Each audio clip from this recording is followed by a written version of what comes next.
Vamos lá, vamos dar início à reunião do CONSEG.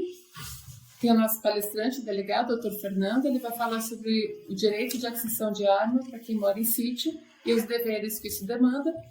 Vai ser aberta a palestra e, no final, aberta a perguntas para quem estiver online. Com você a palavra. Bom, primeiramente, queria agradecer aqui ao convite, a Érica, a Zé, todos os integrantes. Não é? Para aqueles que não me conhecem, meu nome é Fernando Pinheiro, sou delegado de polícia,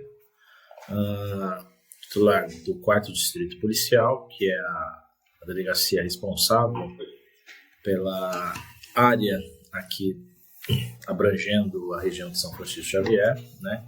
Então ela pega toda a zona norte de São José dos Campos, fazendo divisa com o sul de Minas, Caçapava e Jacareí. Então, praticamente toda a zona rural, vamos dizer que 70% da área rural de São José dos Campos está concentrada aqui na Zona Norte, na área do 4º Distrito Policial, que é o distrito policial com a maior área territorial da Delegacia Seccional de São José dos Campos, né? Bom, a nossa ideia aqui é a gente trocar uma ideia, né, a respeito da aquisição de armas de fogo, né? Nossa ideia aqui não é esgotar o tema, né? O tema é um tema até muito polêmico, é um tema possui muitas nuances técnicas, né? Então a nossa ideia aqui não é esgotar a matéria. Nossa ideia aqui é a gente fazer uma explanação de forma objetiva, né, e esclarecedora em relação aos direitos do cidadão em relação à arma de fogo, né? Então, primeiramente, a gente está aqui não para fazer uma campanha armamentista ou uma corrida armamentista ou tentando fazer uma apologia às armas. Isso é uma campanha armamentista, isso é uma posição legítima daqueles que se posicionam nessa situação, tanto contra ou a favor, mas o nosso objetivo aqui é trazer o esclarecimento para a população em relação aos seus direitos vigentes hoje dentro do nosso sistema jurídico. Vou abrir a palavra aqui para a Érica ou para Donizete, se eles quiserem fazer alguma observação antes da gente iniciar. Então vamos lá. Bom, primeiramente, quando a gente fala de arma de fogo, existe uma mítica, né, que envolve toda a questão da arma de fogo.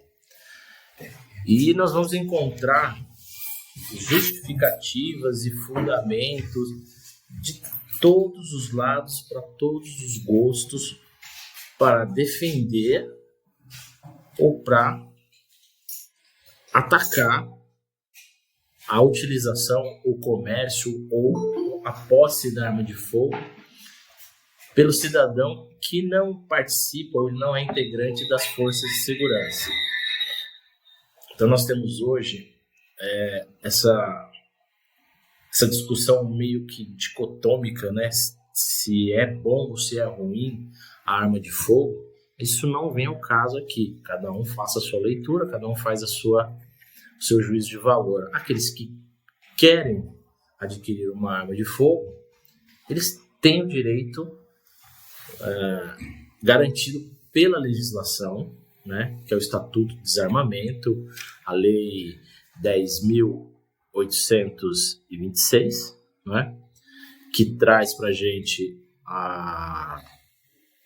o vulgo Estatuto de Desarmamento, e a partir desse arcabouço que traz ali as definições em relação ao indivíduo possuir ou não arma de fogo. Então, vamos de início, o que a gente precisa deixar muito claro é que a arma de fogo, a posse da arma de fogo, ela é um direito do cidadão que preenche os requisitos para que ele tenha em sua residência ou em seu local de trabalho uma arma de fogo de uso permitido. Então nós precisamos diferenciar algumas coisas aí que costumam causar muita confusão na população. Nós temos situações dos chamados CACs, né, que é o colecionador, o atirador esportivo. E nós temos a situação do cidadão, que ele não é colecionador, atirador, ele não é esportista, mas ele quer ter uma arma na sua residência. Então, quando a gente fala em aquisição de arma de fogo pelo cidadão, nós não estamos falando dos CACs, estamos falando aqui do cidadão comum, que ele não vai colecionar armas, ele não vai para o stand de tiro para praticar o esporte, ele simplesmente tem o direito de possuir esse armamento na sua residência, que é uma arma de uso, de calibre de uso permitido.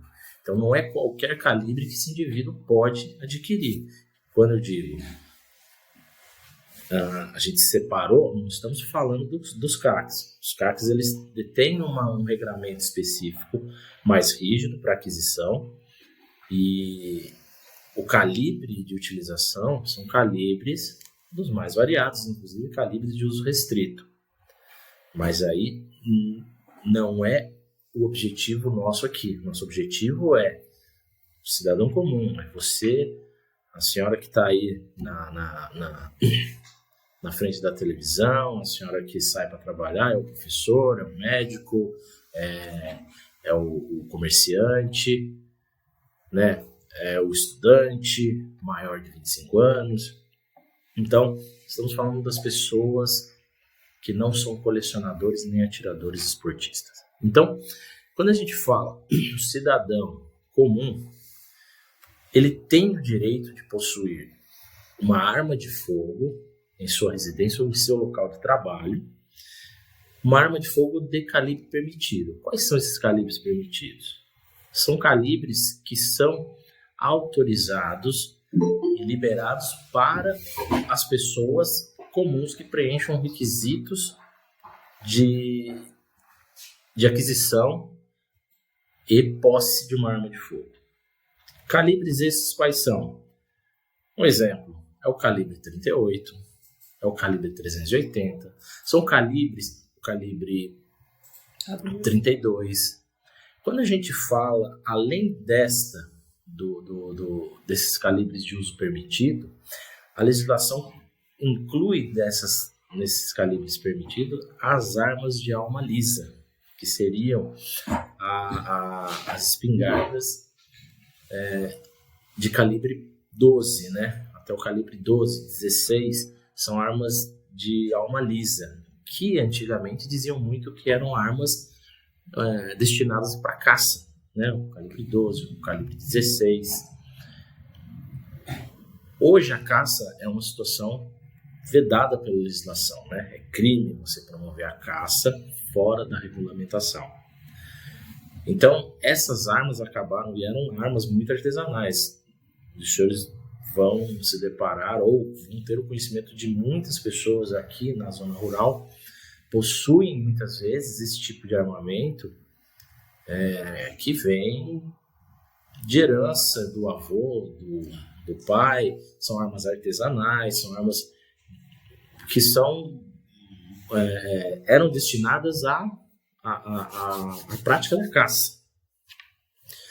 Em uma época em que a caça era algo muito difundido aqui no país. Hoje ela é muito limitada, muito restrita, e na situação em que o indivíduo que pratica a caça não permitida importa num crime grave, um crime ambiental.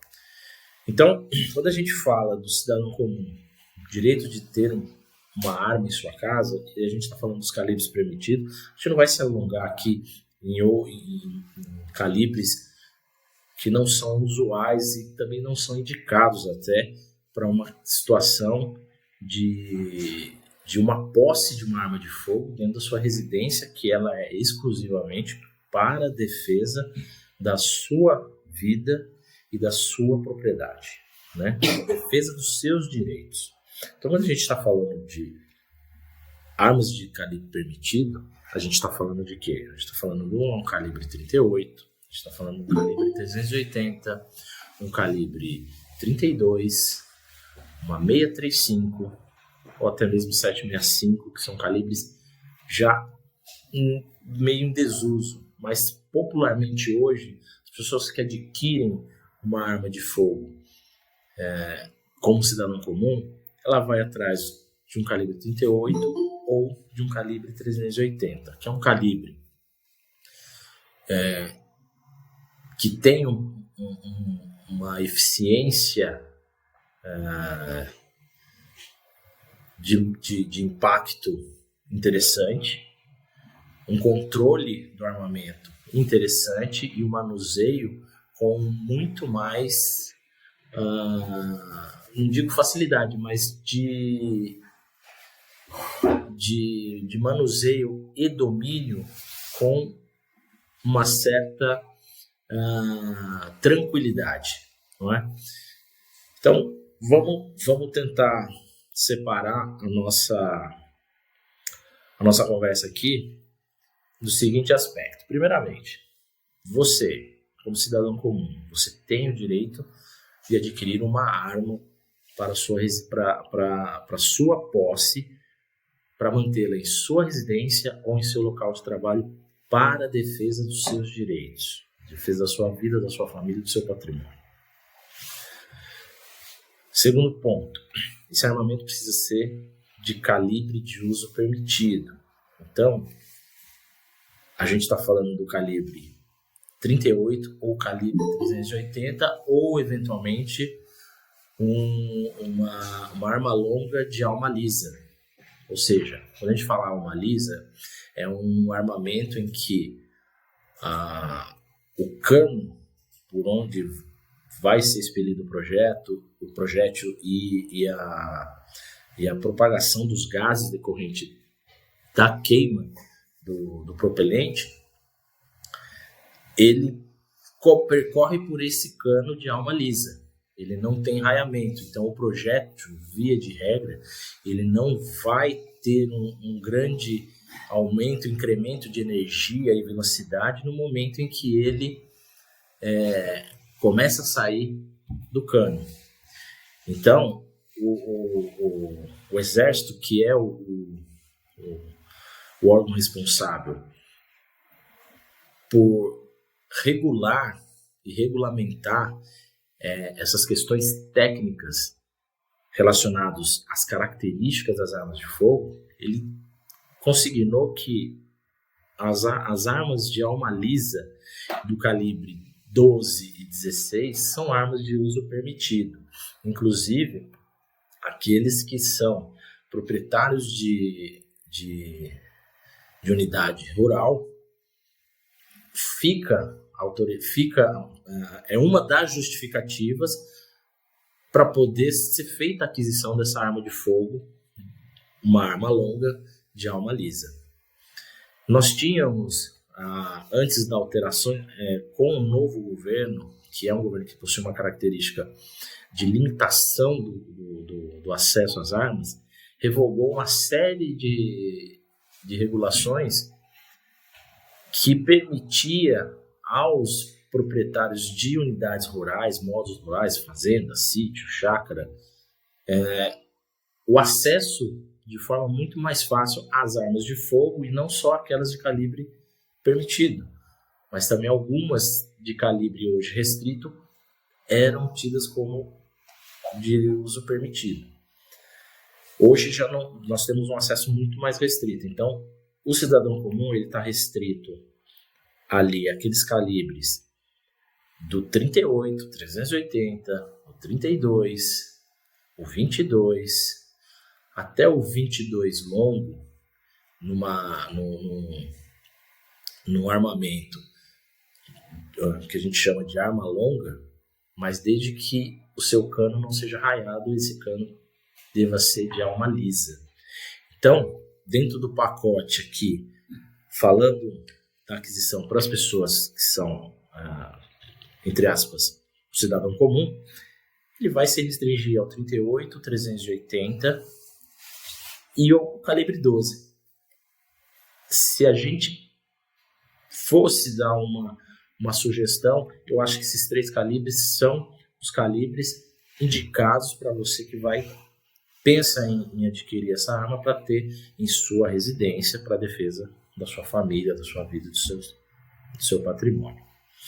Pois bem, quando a gente vence essa etapa, que eu acho que numa primeira etapa é definir aquilo que você tem em mente, qual é a sua necessidade dentro daquele escopo de um calibre de uso permitido,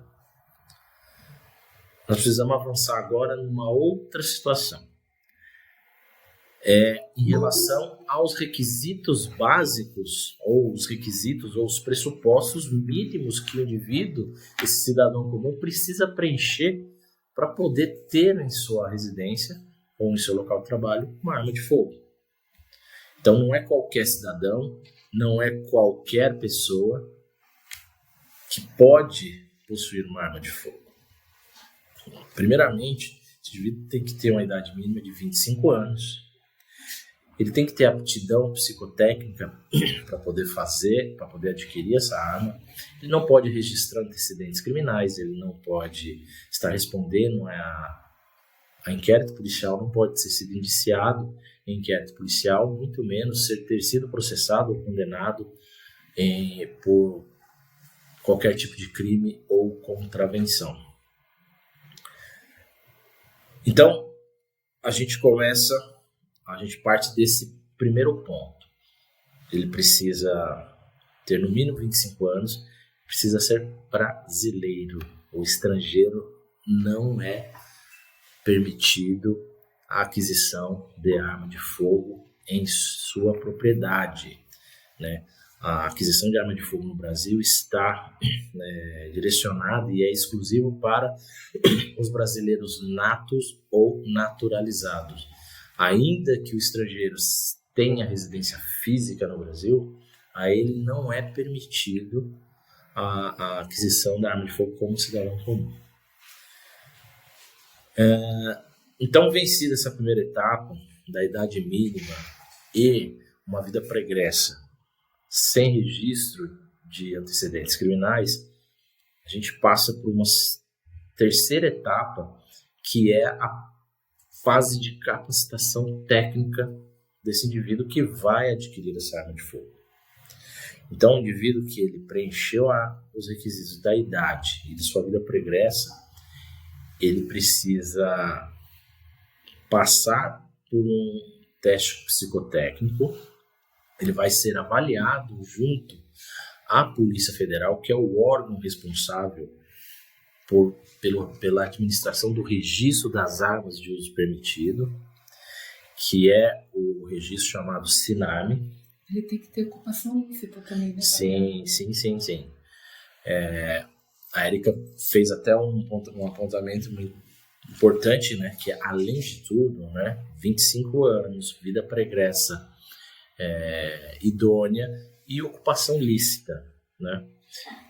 E a partir daí ele vai iniciar um processo junto à Polícia Federal, que a Polícia Federal é o órgão oficial e responsável pela administração das armas de uso permitido no Brasil, através do SINARME, que é o Sistema Nacional de Armas. E a partir daí, esse procedimento administrativo vai fazer a avaliação psicotécnica e uma avaliação intelectual da sua capacidade psicotécnica e prática no manuseio e utilização dessa arma de fogo, não é? Então é importante a gente ter isso em mente, porque a partir do momento que você decide adquirir essa arma, não basta você ir até a loja e fazer a compra desse armamento. É necessário que você tenha a habilitação e a autorização da Polícia Federal para a aquisição daquela arma. E a partir daí você consegue adquirir esse armamento.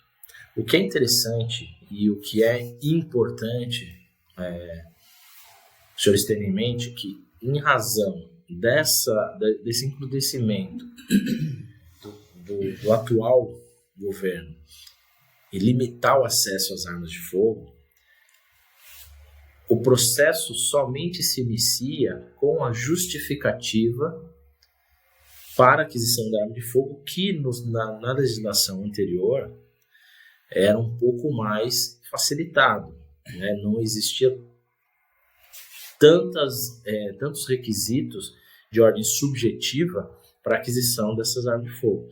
Então, hoje, o poder público exige que você fundamente e justifique a necessidade de você possuir a arma de fogo em casa. Obviamente, essa necessidade, essa justificativa, ela acaba sendo um tanto de natureza subjetiva do ponto de vista de quem quer autorizar ou limitar. A Polícia Federal se utiliza de um critério muito objetivo, não é? E esses critérios objetivos, dentre eles, a própria residência em área rural caracteriza, sim, uma motivação para a aquisição e a posse de uma arma de fogo. Então, feita essa justificativa, passa-se a todo o procedimento junto à Polícia Federal. Você vai passar por um exame psicotécnico, vai passar por um teste teórico e prático sobre a arma de fogo e vai passar o teste prático, talvez seja um dos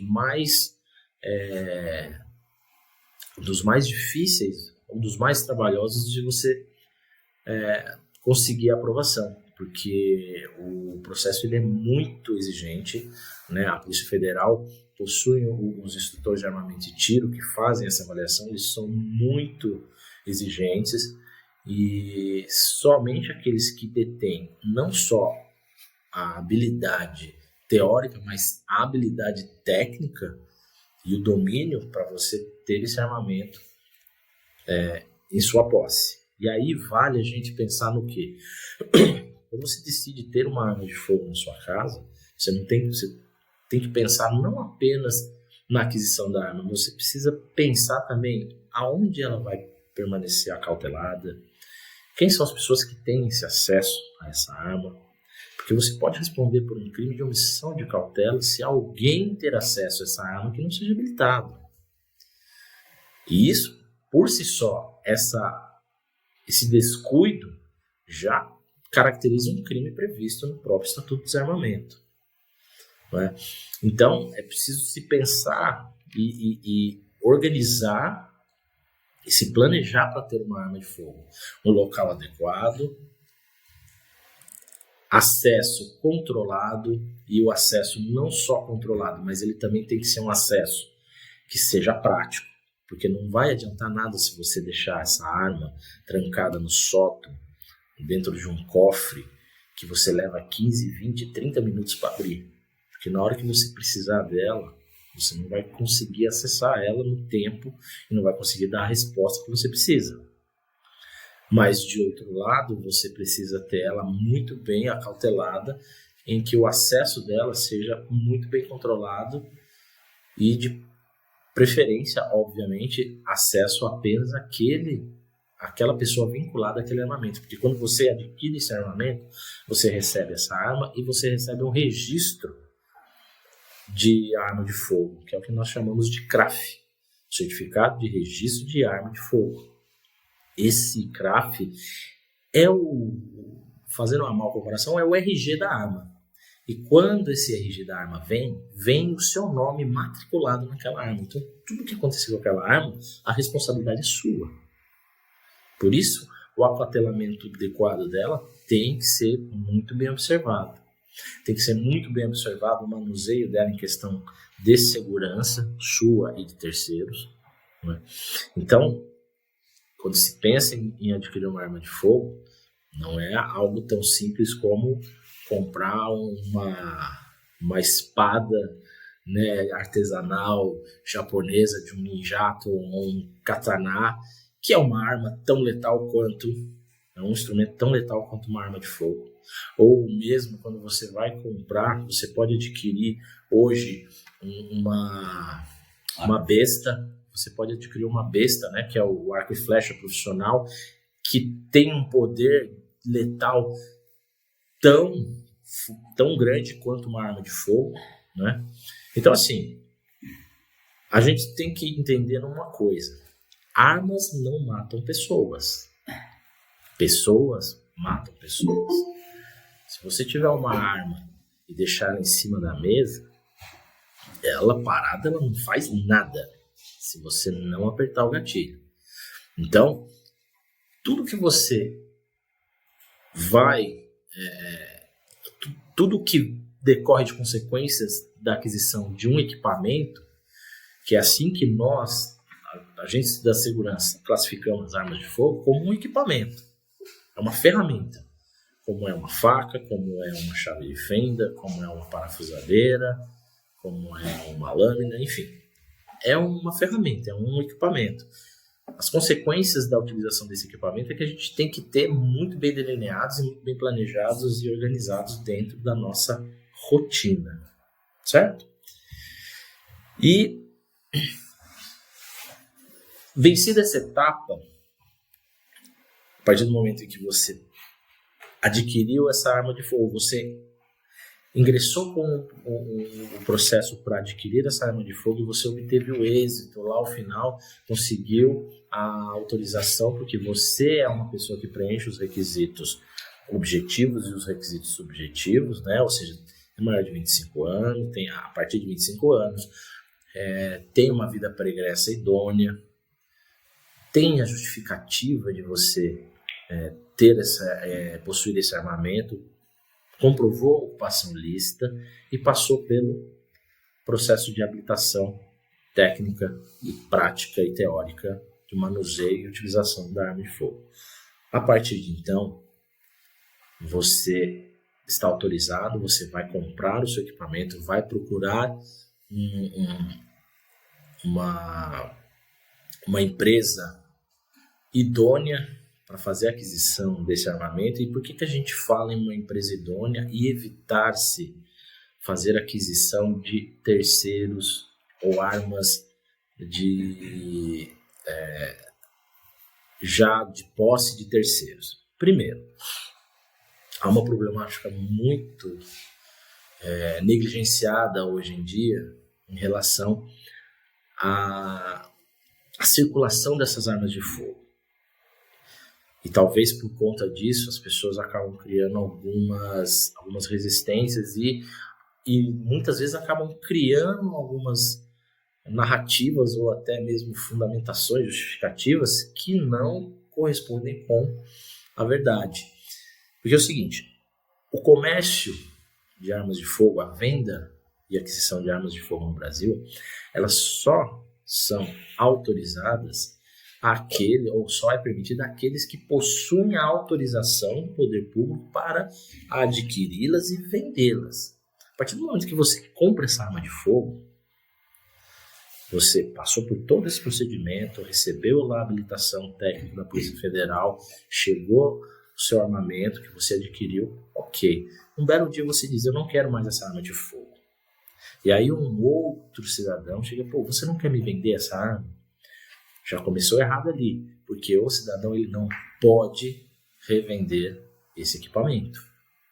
Esse equipamento ele só pode ser doado, porque o comércio, a venda, ela só é permitida àqueles que possuem autorização. Então, para você vender essa arma, você vai ter que pedir uma autorização ao poder público para venda. O contrário da doação. A doação, você faz essa doação. Então, por que a legislação impede isso?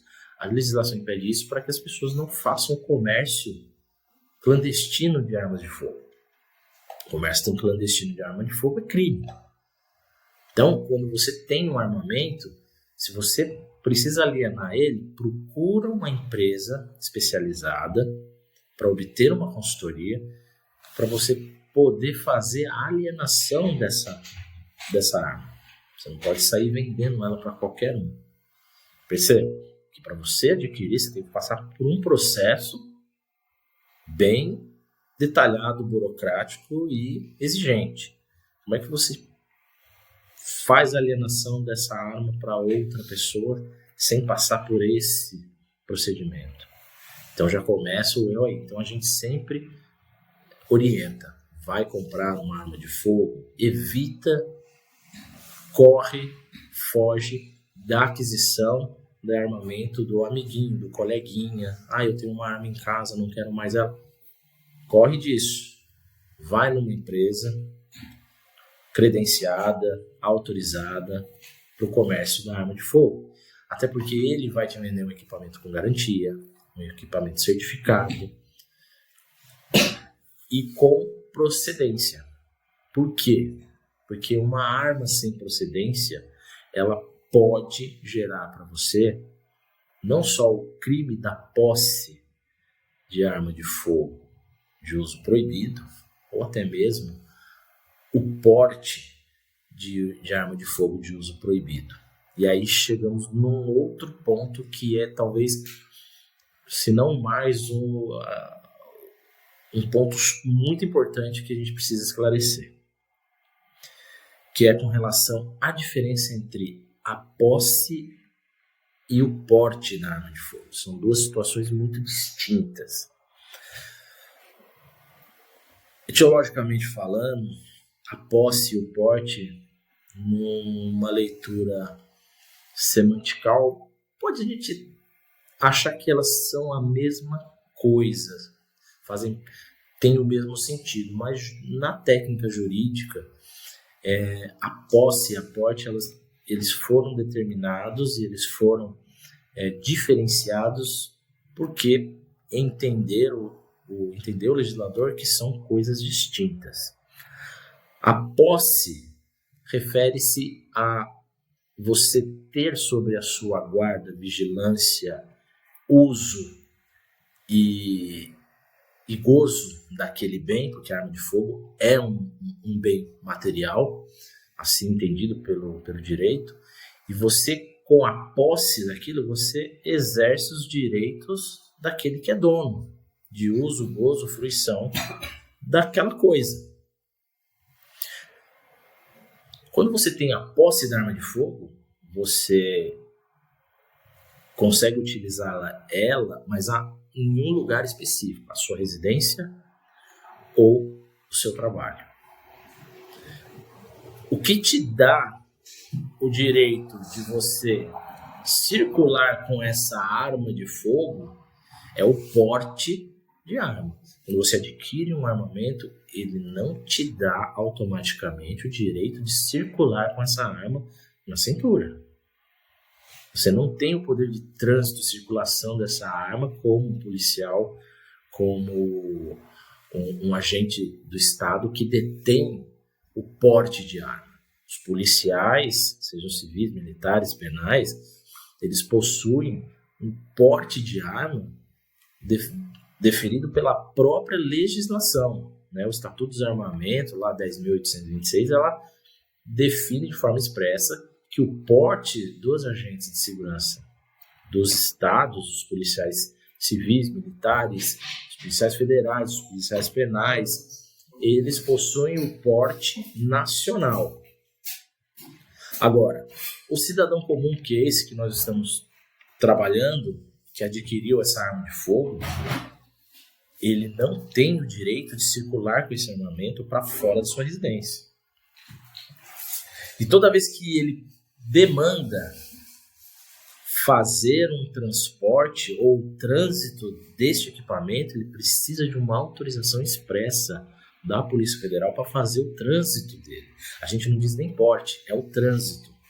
Então imagine, a Erika foi lá, adquiriu uma arma de fogo, ou Donizete adquiriu uma arma de fogo, seja lá. Você adquiriu a sua arma de fogo, ela chegou lá na loja. Dificilmente o vendedor ele vai entregar essa arma lá na sua residência.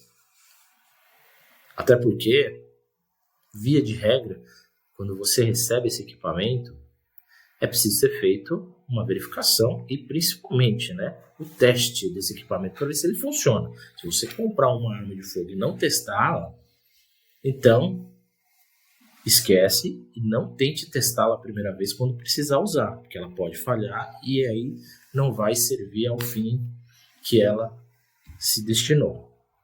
Então, a partir do momento que você adquiriu, foi buscar esse armamento lá na empresa, na loja onde você adquiriu, você precisa transportar ela até a sua residência.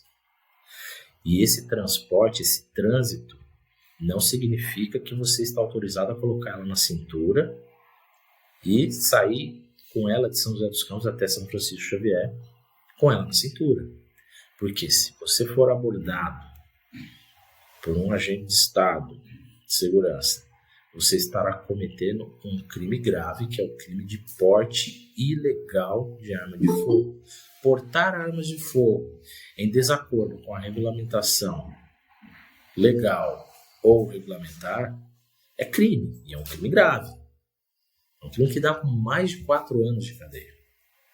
Então, precisamos entender isso. Quem compra uma arma de fogo, o cidadão comum que compra a arma para ter a posse da arma, ele não tem o direito de portar ela pela rua.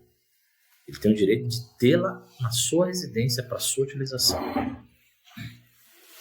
Então, para que você tenha o porte de arma, você vai precisar, depois de passado todo esse procedimento junto à Polícia Federal para aquisição, você vai ter que convencer a Polícia Federal de que você necessita andar armado, ou seja, você precisa do porte para poder circular com essa arma, trazendo ela consigo o tempo todo.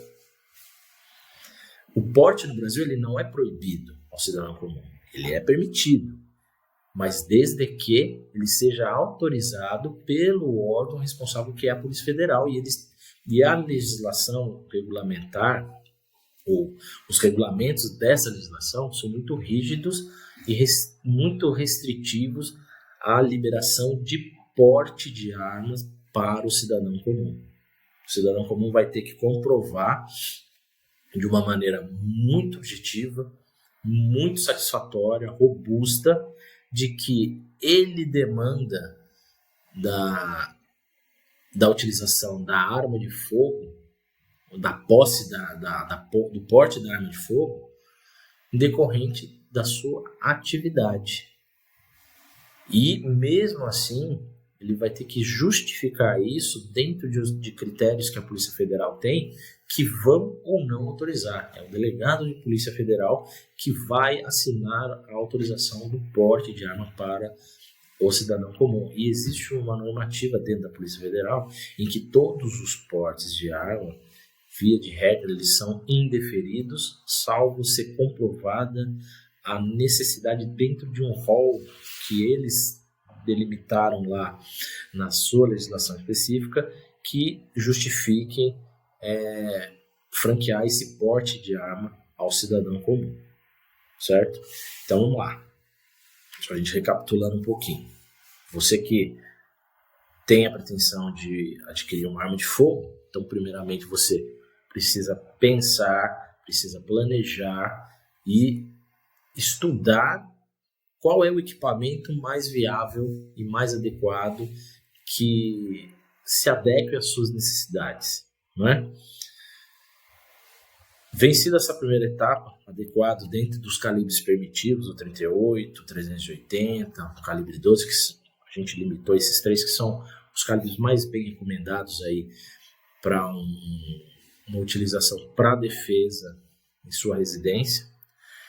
Você vai verificar se você possui os requisitos pessoais para poder adquirir essa arma de fogo, quais sejam a idade mínima de 25 anos, não registrar antecedentes criminais, ou seja, tem que ter uma vida pregressa idônea, não pode ter respondido inquérito policial, não pode ter respondido processo criminal, não pode ter sido condenado.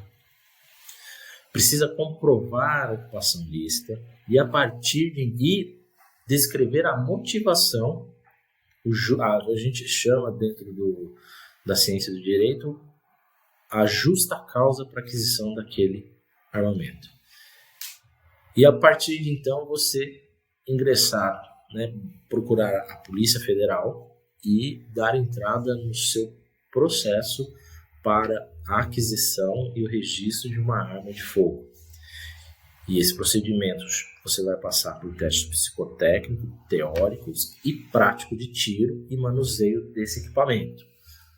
Se você obtiver o aproveitamento mínimo para satisfatório, você vai obter essa autorização e a partir de então você adquire esse armamento e esse armamento vai estar disponibilizado para você. Lembrando, vai fazer aquisição, tem que adquirir de uma empresa idônea, autorizada e credenciada para o comércio de arma de fogo. E a partir daí, com esse equipamento em mãos, obter-se a guia de tráfego ou a guia de trânsito desse armamento, que é uma autorização que a Polícia Federal emite para que você desloque esse equipamento da loja até a sua residência. E destacando, essa guia de trânsito não é uma autorização de porte, ou seja, você vai transportá-la, mas você não pode transportá-la, fazer o tráfego dela com ela na cintura. Ela tem que estar numa caixa fechada e desmuniciada. Ok?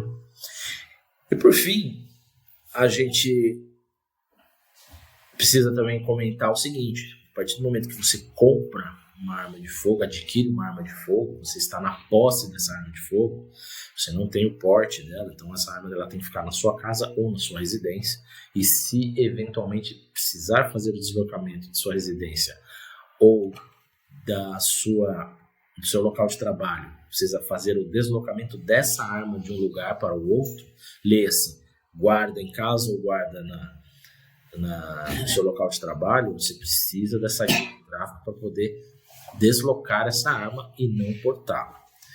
E lembrando, você não tem porte de arma. Aí chega mais uma situação, você precisa também adquirir munições. Existe uma limitação na aquisição de munições para o cidadão comum. Não é? Hoje, você está... Essa legislação ela vem sofrendo uma restrição cada vez maior.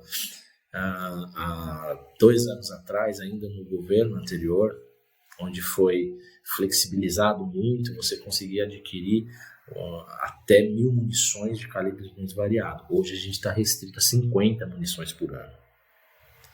Né? Então, quem adquire uma arma de fogo como cidadão comum para ter na sua residência, para a sua defesa, para a defesa da sua vida, sua família e de seus bens, você tem um acesso a um número muito limitado de munições. Né? Por quê? Porque, via de regra, você vai utilizar aquilo em situações excepcionalistas. Agora, se você pensa em adquirir uma arma de fogo para poder fazer a prática do tiro desportivo, aí nós precisamos pensar numa outra vertente. Aí nós estamos falando de um colecionador, um atirador desportista, caçador, que é uma figura dentro do estatuto em que vai ser franqueado a ele o acesso a munições e armamentos diferenciados. Todavia, para você obter o certificado de atirador, caçador desportista, que é o CAC, há um procedimento muito mais rígido e muito mais exigente para que você tenha essa certificação. E quando você tem a certificação de atirador, colecionador, a partir desse momento, você tem acesso a um número maior de munições, porque você pratica, você vai estar se deslocando a um clube de tiro. Se você é um atirador desportista, tem que estar afiliado a um clube de tiro oficializado. E você vai ter, se você é um colecionador, você vai ter acesso a outros tipos de equipamento e outros tipos de munição. Mas não é o nosso objetivo aqui agora. A gente pode marcar um outro bate-papo para a gente explicar melhor aí a situação e dos chamados CACs, né? Que é o certificado virada de atirador e colecionador. Eu dei uma estudada no tema, eu vi que você pega posse por 5 anos. Certo. E depois você tem que entrar de novo com esse pedido de renovação para o governo. Na verdade não. Quando você adquire uma arma de fogo, ele emite o CRAF. Sim. O CRAF, que é o Certificado de Registro de Arma de Fogo, ele tem uma validade por 5 anos. Tá. Foi restrito, eram de 10 anos. Reduziu novamente para 5 anos. O que significa? É mais ou menos parecido com a aquisição de uma renovação do seu veículo. Então, a cada 5 anos. Porque é uma forma do governo, do poder público, né, os órgãos de controle, ter um controle de como está esse armamento. Né? Se ele ainda está lá na sua propriedade, se ainda está na sua posse, se ele está regular, se ele não está regular. Porque se você passa esses 5 anos e não faz essa renovação, em tese, você já está descumprindo um comando legal que está lá no Estatuto de Armamento, que diz o seguinte: é uma figura típica criminal, é um crime. Possuir arma de fogo de uso permitido em desacordo com a legislação ou norma regulamentar. Comete o crime de posse ilegal de arma de fogo. Numa leitura mais dura, e já tivemos experiência nisso, de muita gente que acaba sendo detida, até em flagrante delito, por estar na posse de uma arma de fogo cujo registro já está vencido. Então, existiu uma leitura de que esse registro vencido, você está irregular. Se você está irregular, você está na posse, está cometendo um crime. Hoje, essa leitura já não é tão rígida assim. Os tribunais superiores têm decidido que o vencimento desses 5 anos acaba gerando uma irregularidade administrativa, mas você não tem o dolo, né, a intenção específica de ter uma arma irregular sobre a sua posse. Né? Então, o CRAF ele tem um prazo, que é um mecanismo que o órgão de controle tem de fiscalizar, saber como anda esse armamento. E uma outra dúvida também é: eu tenho uma arma, ok, eu consegui ter uma arma, eu posso ir num stand de tiro atirar? Porque antigamente eu podia, agora em 2024 eu posso pegar minha arma e... Olha só, para você fazer uma prática de tiro, porque se você adquire um equipamento, você precisa manusear ele, você precisa treinar, você precisa ter um treinamento disso. O problema, você pode se deslocar até o stand para utilizar esse armamento, você vai ter que pedir uma autorização para a Polícia Federal para poder se deslocar e justificar qual é a utilização que você vai usar. Porque, além de você precisar fazer um treinamento para manter-se habilitado ou manter-se tecnicamente apto para o manejo disso, você precisa fazer um treinamento com uma certa regularidade. Né? O problema é que se você vai utilizar o seu armamento, você tem um limite de aquisição de munição por ano. Então, se você vai fazer uma prática desse tiro no stand, o acesso a essas munições pelo cidadão comum é muito restrito. E ela vai contabilizar o que eu gastar no stand a minha munição. Exatamente. Eu não posso comprar extras. Você não pode comprar mais do que 50 munições e o stand não pode liberar mais munições. Né? Hoje, a restrição determina que o stand não pode franquear munição para os atiradores além daquilo que ele já tenha de limitação. Então, toda a disponibilização de munição pelos clubes de tiro ou pelos stands de tiro, todas controladas para quem ele disponibiliza e a quantidade, e precisa estar sempre informando isso aos órgãos de controle. Então, lembrando que isso tudo é válido para 2024. Antes disso era diferente e depois disso vai ser diferente também.